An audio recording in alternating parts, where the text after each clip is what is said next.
హెబ్రోన్ లో చాలా difficult training ఉంటది, చాలా స్ట్రాంగ్ ట్రైనింగ్ ఇస్తారు. మీ ఆరంభ దినాలు ఎస్పెషల్లీ బిఫోర్ మీ మినిస్ట్రీ ఎలా ఆరంభమైంది? ఫస్ట్ సండే వచ్చా హెబ్రోన్. 10ంటికి ఆరాధన ఆరంభం అవుతుందని తెలుసు కనుక 9:30కు వచ్చేసా. 9:30కు వచ్చేసేసరికి అప్పటికి ఇంకా ఎవరు పెద్ద రాకపోయేసరికి అక్కడ ఏమైందంటే ఒక బుక్ రూమ్ మాత్రం తెరిచి ఉంది. బుక్ రూమ్ దగ్గరికి వెళ్ళా. తీరా అక్కడ చూస్తే మా ఊరేపు నుంచి వచ్చినటువంటి ఒక బ్రదర్ దాంట్లో ఉన్నాడు. చూసేసరికి నాకు చాలా సంతోషం అయిపోయింది. అన్న మీరు ఇక్కడ ఉన్నారంటే నేను ఇక్కడ సేవ చేస్తున్నాను కదా, నీకు తెలీదా, నువ్వెందుకు వచ్చావు అని చెప్పేసి అన్నాడు. గెజిటెడ్ ఆఫీసర్ పోస్ట్ వచ్చిందన్న అని చెప్పేసి అంటే ఆయన పెద్ద పట్టించుకోవట్లేదు. నా గెజిటెడ్ ఏం పట్టించుకోవట్లేదు. 9:30కే వచ్చావు, దేవుడు నేను తీసుకొచ్చాడు, నువ్వు ముందొచ్చావు గనక నువ్వు చిన్న పరిచర్య చెయ్యి, ఇక్కడ దేవుడు ఇంకా ఆశీర్వదిస్తాడు అంటే నేను అనుకున్నా ఏదో బుక్ రూమ్ లో పక్కన నుంచి నా ఈ అమ్మంటాడేమో డిగ్నిఫైడ్ పోస్ట్ ఉంటుందిలే అని చెప్పేసి అనుకున్నాను. నేను ఏం పరిచర్య అని చెప్పేసి అంటే, తమ్ముడు ఒక 20 లిటరన్స్ ఉన్నాయి, నువ్వేం చేస్తావంటే ఇంకో అరగంటలో అందరూ వస్తారు విశ్వాసులు, అవన్నీ జాగ్రత్తగా కడిగేసి నీట్ గా పెట్టు అని చెప్పేసి అన్నాడు. నా ముఖం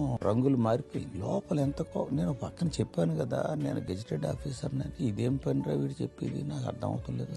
గెజిటెడ్ అంటే నీకు తెలుసా? లోపల తిట్టుకుంటున్నా కానీ మందిరంలో ఉన్నా. ఇక్కడ 2 విషయాలు, చెప్పింది చేయకపోతే తన డిజొబీడియంట్ అంటారు, చేయటానికేమో నాకు ఇష్టం లేదు. దేవుని మందిరంలో చేయలేక కాదు, this is the first assignment. హెబ్రోన్లోకి ఎంటర్ కాగానే గెజిటెడ్ పోస్టింగ్ ఇది ఇష్టం లేదు లోపల, కానీ కాదనకుండా ఉండాలని చెప్పేసి ఆ రోజున దేవుడు అది ఏర్పాటు చేయకపోతే ఏమో జీవితం ఎలాగుండేదో తెలియదు. అక్కడికి వెళ్లి ఫస్ట్ లెటర్ ఏదో తలిపేసి కడుగుతాను in obedience to his orders. కడిగిన తర్వాత ఒకటి కడిగిన సెకండ్ దాంట్లోకి వెళ్ళి సెకండ్ కడిగే టైంలో పని జరిగింది. థర్డ్ దానిలోంచి నాకు ఒక పాట వినపడుతుంది. ఎవరో ఒక ఆయన ఉన్నారు దాంట్లో ఉండి ఆయన చక్కగా సంతోషమే సమాధానమే అని పాడుకుంటున్నాడు. పాడుకునేసరికి నాకు కంగారు పుట్టింది. ఏమిరా నేను ఒక్కడనే కడుగుతున్నాను అని చెప్పేసి అనుకుంటే ఇంకోడెవడో చేరాడు ఇక్కడ, వీడెవడో తెలిసినోడు అయితే మనకు చాలా ఇబ్బంది అని చెప్పేసి అని చాలా భయంతో ఈయనెవరో అని చెప్పేసి చూద్దామని బయటకు వస్తానికి ఆగింది. ఆయన బయటకు వచ్చినప్పుడు that is where god's spot.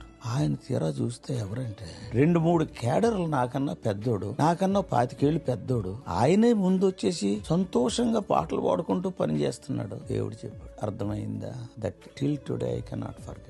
ప్రభువా క్షమించు, కొనుక్కున్నాను. ఆయనేమనుకోవాలా, నన్ను కూడా ఇలా మార్చు, నాలో ఉన్న తీసేసి. ఇలాగా ఆ దృశ్యం నన్ను ఏం చేసిందంటే 6-7 నెలలు కంటిన్యూస్ గా 9ంటికే వచ్చేసి ఇప్పుడు ఎవరు చెప్పక్కర్లా కడగటం. తర్వాత ఒక 6 నెలల తర్వాత కంటిన్యూస్ గా రావటం చూసి కొంతమంది పరిచయం అయ్యారు. పరిచయం అయ్యి ఈయన ఇంజనీరింగ్ చేస్తున్నాడు కదా అని చెప్పేసి అని అప్పుడు మందిరంలో ప్రమోషన్ ఇచ్చారనమాట. అంటే లిటరల్ నుంచి చెప్పుల స్టాండ్. తర్వాత నెమ్మదిగా ఈ రోజు దేవుడు 44 సంవత్సరాల తర్వాత ఇప్పటికి కూడా నేను చెప్తా, హృదయపూర్వకంగా చెప్తా, పులిపీటి మీద నుంచి చేసి సేవ కంటే ఈ సేవ చాలా ఉత్తమం. It is not a competitive ministry, this is behind the curtain. Only God only will see that. That day the Lord taught that.